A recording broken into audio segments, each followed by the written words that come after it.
House Democrats on Wednesday elected Representative Hakeem Jeffries, New York, to head the party next year, marking a generational shift after 20 years under the reign of Representative Nancy Pelosi of California, while making Jeffries the first black figure to lead either party in Congress in the nation's history. The shift was no surprise after Pelosi and her top deputies announced earlier in the month that they would step foot, step out of the top three leadership spots. The 52-year-old Jeffries was one of the three next generation leaders who quickly swept in to solidify their place as uncontested contenders for the top spots in the party brass. The other two, Representatives Catherine Clark and Pete Aguilar, were also voted into those new leadership positions on Wednesday. Clark will replace Representative Steny Hoyer as the second ranking Democrat next year, while Aguilar will fill the vacancy left by Representative James Clyburn at the number three spot. None of the new top leaders faced an opponent, creating the sense that Wednesday's proceedings were more coronation than election, but that did nothing to temper the celebratory tone from Democrats who welcomed the replacement of one historical figure in Pelosi with another in Jeffries. And Pelosi wasted no time saluting all three leaders as the spirited face of the party's future. Together, this new generation of leaders reflects the vibrancy and diversity of our great nation, and they will reinvigorate our caucus with their new energy, ideas, and perspective. The speaker said Jeffries, for his part, insists he hasn't had much time to reflect on the historical significance of his leadership role, saying he is focused instead on the Democrats' transition to the minority and the solemn responsibility he's about to assume.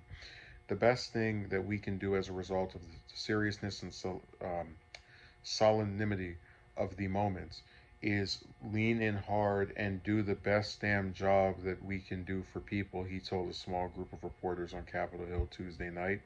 Other Democrats aren't being so modest, particularly those in the Congressional Black Caucus, where Jeffries' rise is being cheered as another major milestone in the long, hard fight for civil rights. As an African American, it sends a message out to this country that it's time for real diversity and inclusion. And there are so many people of color who are capable and competent and can lead, said her Representative Maxine Waters, a 32-year veteran and highly influential member of the Black Caucus. This will be a great image for people of color and for Black people and the Black boys to be able to be able to aspire to a position as high as that. Jeffrey's ascension means Democrats will have a Brooklyn native leading from the House and the Senate, where Charles Schumer, Democrat of New York, is poised to remain the majority leader after Democrats hold on to their upper chamber majority in the midterms. Jeffrey said he has a great relationship with Schumer, who spent almost 2 decades in the House before moving to the Senate. Yet asked if he's excited to have Brooklyn so well represented in Congress, Jeffries was coy. There's a lot of excitement in Brooklyn about that, he said. So I don't really feel like reading the rest of that article where they're all stroking each other off. I was sent this by a person in my actual life, and they were talking about it was this big historic occasion, and oh my God, it's such a major milestone. And I didn't bother trying to argue with them because I don't care, but I was thinking about how one of the things I remember being written about Jeffries was that he would get a lot of comparisons to Obama. He was called like the New York or Brooklyn version. One, because apparently they have the same birthday, but it's the same thing of like this young person who is minority and is ascending in politics. And it's really interesting how the article makes mention of the fact that Jeffries faced no opposition. And you don't think something is sad about that? That you have a party with, I'm just going to say on average about 100 and something members in the House at any given time. And they as a collective say, oh no, only these three people can lead us now that these other three are stepping down.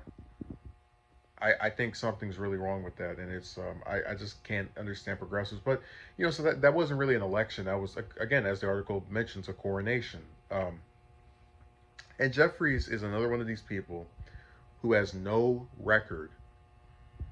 All the individuals celebrating on Twitter or even in that article can't tell you a single thing he's done. And even when they asked him, what do you plan on doing? I'm going to do the best damn job. What does that even mean? I mean, look at the crises in America, climate change, all these jobs that will get rid of somebody quicker than you can sneeze. You know, the wonderful hire the fire policy. All the homelessness. I mean, what does he or the rest of his Democratic clowns, I mean colleagues, intend to do about this stuff?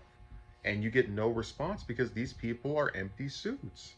That's why the true reason he solicits comparisons from Obama is that it's change on the outside, continuity on the inside. So you can go through Jeffrey's positions, and they, I guarantee you, align entirely with Pelosi's, and he has just as thin a record of legislative accomplishment as she does. Although I guess to be fair, we should think of her as more pathetic because she's been the Democratic leader for 20 years. But you know, regardless, you're gonna. This is another guy who just wants to climb the ladder of getting to the higher and higher position without actually doing anything that could be considered bold or um, of some great noteworthiness. It's I am important because I got elected to this position and I'm getting propped up by my party, not because I have these accomplishments and I've been able to do something of some great significance, but because of my gender or my ethnicity. And it's such a sad process. Like knowing that the first woman who was ever Speaker of the House, Pelosi, only stayed the Democratic leader for as long as she did because she fundraised the most money, and knowing that the first black congressional leader is literally only being selected because they want to put a pretty face on the terrible governing style that they have. It's really sad.